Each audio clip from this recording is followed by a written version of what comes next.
Bienvenue dans Miss Net, et tout de suite, un rappeur. Baby, for you kiss my boy. Come on, baby, watch it, nice star. Big like, shit, baby, big like, shit, my baby, I'm like, shit, baby, but it's star boy. She get big go like, big go like, and a big go like, she go like, big like.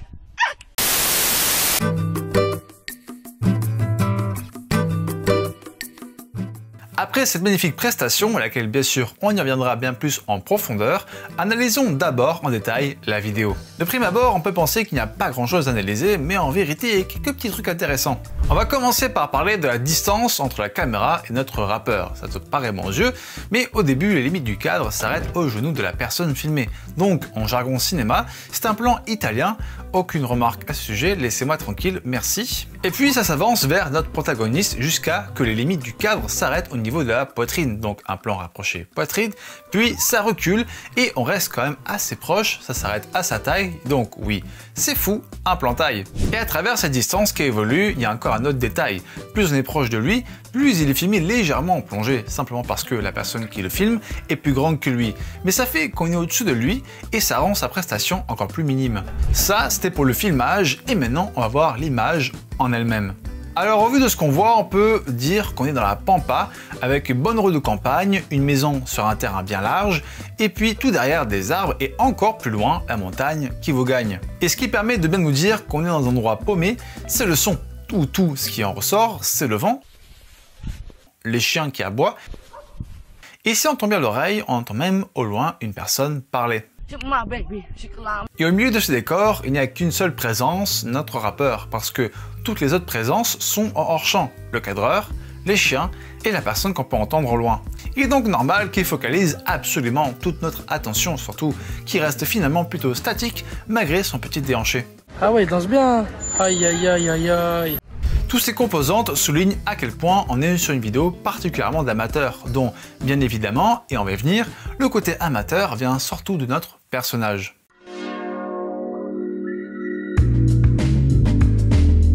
Notre personnage du jour est connu sous le nom de Fokoume ou de Gypsy Rapper, parce que c'est un Rom. Il rappe en slovenglish, un mélange entre l'anglais et le slovaque. Et pour ceux qui ont une culture de rap US, peut-être que quelques élus auront reconnu les morceaux qu'il rappe, parce que oui, en fait, il refait des morceaux connus de rap US, et on va prendre une de ses vidéos.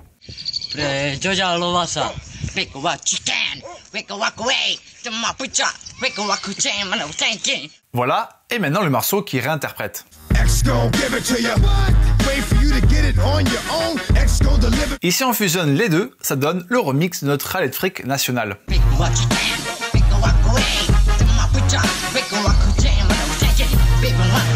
Donc maintenant vous avez compris sa marque de fabrique. Il a ensuite repris d'autres rappeurs, dont notre fameux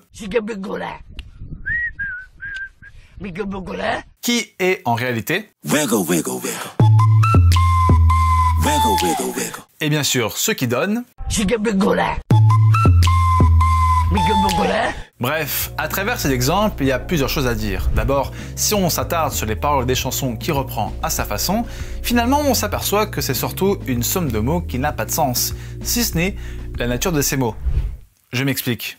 D'abord, vous avez bien compris, comme on passe de wiggle wiggle à gigot bigoulet, et par ce simple exemple, on comprend que la plupart des mots qui ne veulent rien dire sont en fait des transformations venant évidemment des paroles en anglais. Donc ce qui fait vraiment, c'est des reprises foirées dont on ressort le caractère superficiel des morceaux qu'il reprend, jusqu'à que son surnom soit Fuck Me, dit à sa manière Fokoume.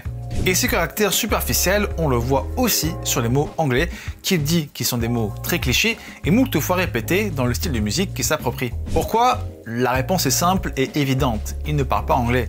Donc il répète uniquement ce qu'il a pu comprendre à force qu'il a pu entendre ces mots. Et par quels moyens il écoute du rap US? Le premier, sans trop se mouiller, on peut dire que c'est par internet, même s'il vit dans ce qui semble être la campagne hardcore. Et puis le deuxième moyen, il le dit dans la seule interview qu'il a pu donner. On comprend donc qu'il ne fait que reproduire ce qu'il voit et entend avec les moyens qu'il a, dans une interprétation constamment détournée à sa façon, en gardant seulement les aspects superficiels, parce que tout simplement c'est ce qu'il aime et l'amuse. Et c'est de là qu'on a ce regard bienveillant, car on voit juste un gars s'amuser, même si c'est complètement foiré et qu'il doit aussi le savoir. Quelque part, on peut voir à travers lui, nous, enfants, quand on imitait ce qui nous passionnait, et Dieu sait qu'on était nuls. Moi, j'imitais l'acteur Jet Li parce que je regardais beaucoup trop de ses films de Kung-Fu, et bien trop mes pantalons ont craqué comme du seau, et j'aurais aimé ne jamais avoir à dire ça. Et c'est en ça qu'il endosse un caractère de double. Double des rappeurs américains, et aussi double de nous-mêmes, qui, soyons honnêtes, ne faisons pas mieux. Moi, évidemment, je suis débile, j'essaie de rapper.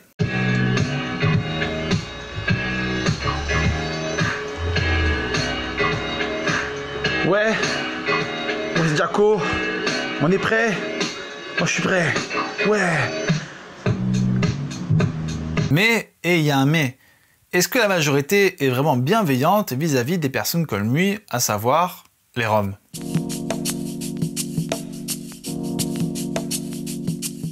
On va laisser de côté Foukoumé pour connaître les autres Roms slovaques connus sur internet. La première est connue sous le nom de Tukabel.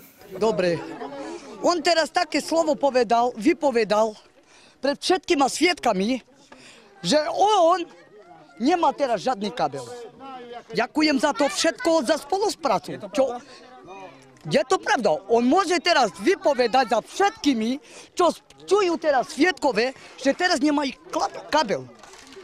Ale vtedy, keď ľudia sme palili s ním elektrinu, vtedy kabel. Tu kabel, cheater. Počúvajte dobre. Tu kabel, hej?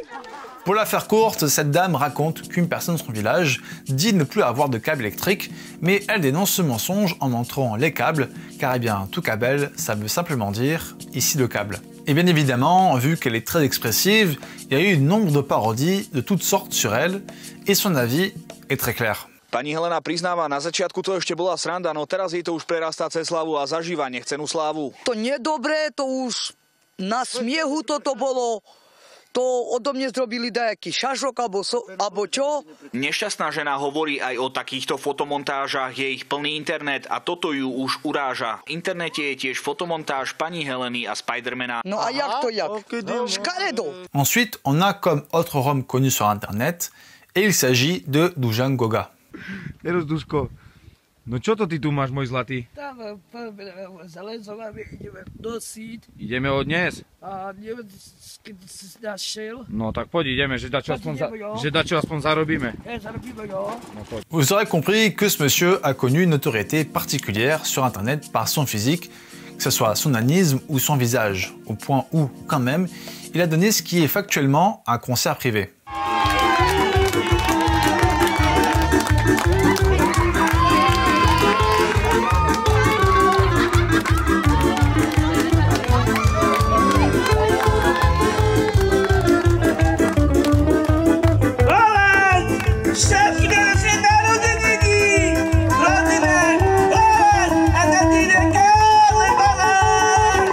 Et enfin, il y a les autres Roms connus, malheureusement pour leur ignorance ou pour leur hygiène de vie, avec des titres de vidéos qui donnent tout de suite le ton, comme Un autre Einstein ou Campement gitan de Rezno, Poubelle, Enfant et Toluen.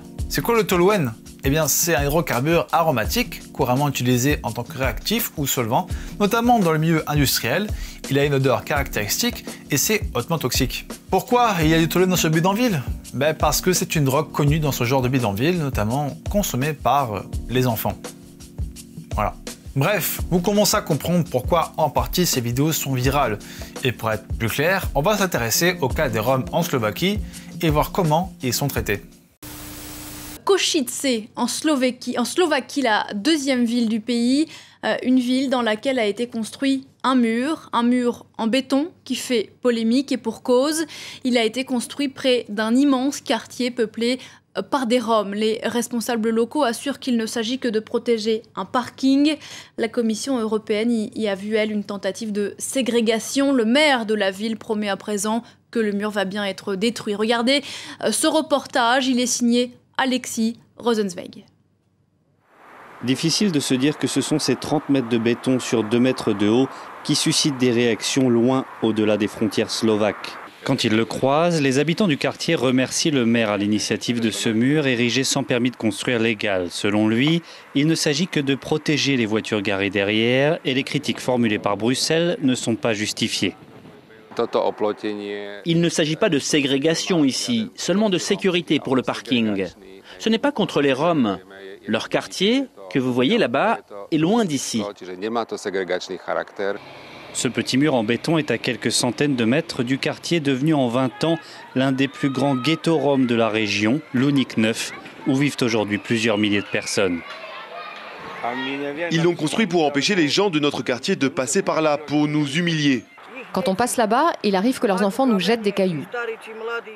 Kristina Magdolenova dirige l'agence de presse Rome, une agence basée à Košice et qui traite tous les sujets concernant cette communauté à l'Unic 9 et ailleurs. Pour elle, comme pour ses collègues, il est clair que la situation actuelle est le résultat de politiques menées depuis la chute du communisme qui ont favorisé la création de ce ghetto à la sortie de la ville. Le caractère raciste et ségrégationniste de ce nouveau mur ne fait à ses yeux aucun doute. Ce mur a été construit pour, entre guillemets, protéger la propriété face aux potentiels dangers représentés par les gens du quartier Rome qui doivent passer par là pour aller en ville faire leurs courses. Donc c'est un mur anti-Rome. Alors à propos de ce mur, il a été détruit. Mais le cas de l'Unic 9 a empiré, comme je l'ai montré un petit peu dans ma revisite sur les Slovlogs. Ensuite, concernant les ghettos où vivent les 2/3 des Tziganes en Slovaquie, eh bien selon le journal suisse Le Temps, les Roms de Slovaquie sont la face cachée du miracle slovaque. Alors que le pays attire les investisseurs étrangers, un dixième de la population a été peu à peu rayé de la carte citoyenne, implacable apartheid économique. De fait, à moins de 5 km des magasins de mode italienne de la place centrale Ripolline se trouve l'Unic 9, le plus grand bidonville d'Europe. Là, sur 1 km², s'entassent 5000 personnes dans des HLM où vivaient, avant la révolution de velours, des officiers de l'armée tchécoslovaque.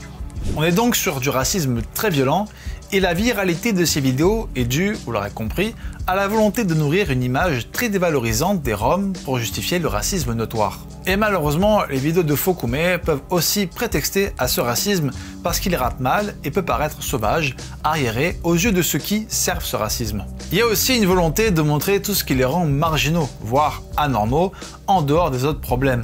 Leur façon de s'exprimer, de rapper ou encore leur trait physique, avec bien sûr l'exemple de Dojang Goga, ou encore bien sûr avec Fokoume qui n'échappe pas à des caricatures. Et avec tout ça, il faut aussi ajouter tout l'enjeu pour ces gens qui vivent dans la misère la plus grave d'exister par l'image. Et afin d'éviter d'être redondant, je vous renvoie à ma vidéo sur le pouvoir.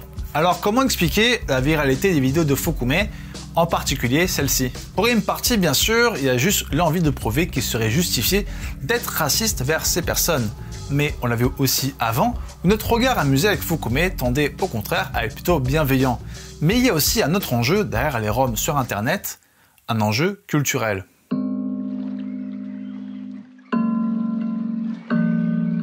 Avec d'abord Fokoume, puis avec Dojang Goga, on constate qu'ils aiment simplement chanter au sens large. Et c'est normal parce que c'est toute une culture que de chanter chez les Roms. Et c'est bien sûr le cas pour les autres Tziganes d'Europe, avec les pointures comme les Gypsy Kings, ou encore évidemment notre Kenji Girac national. Et si Fokoume aime le rap, il aime aussi les chansons de Gypsy, comme il le dit dans la seule interview.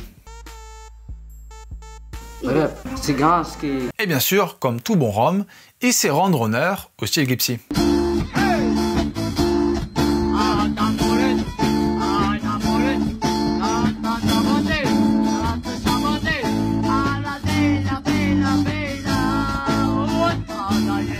Et qu'est-ce qu'il chante? Mais il chante bien sûr ce banger!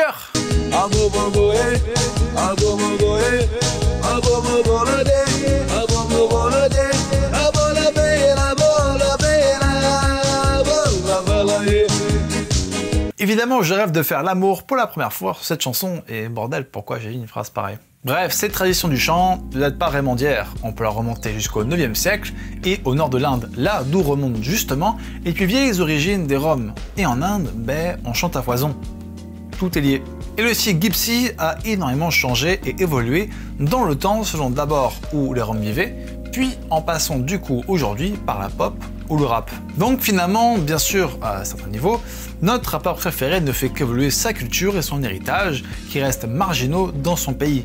Et il le fait du coup aussi par l'image. Parce que l'image peut être le double de ce qu'on veut être, de ce qu'on pense ou de ce que l'on est. Et à travers ces cas, on voit bien que l'image répond aux besoins de l'homme de lutter contre l'érosion du temps, besoin qui peut être subjectif. Et plus ce besoin est fort, plus l'image obtient alors un caractère surréel, jusqu'à ce qu'elle soit perçue comme une réalité absolue, qui reste quoi qu'il arrive immortelle, afin que tout le monde puisse faire l'expérience du double à l'image. Car au final, le double est universel. Voilà, merci au 404 de me soutenir. Le collectif du 404 est un collectif de vidéastes dont j'en fais partie. Le lien du Discord est en description. Et en attendant, je vous dis à la prochaine. Ciao! C'était M, c'était N, c'était Messénette.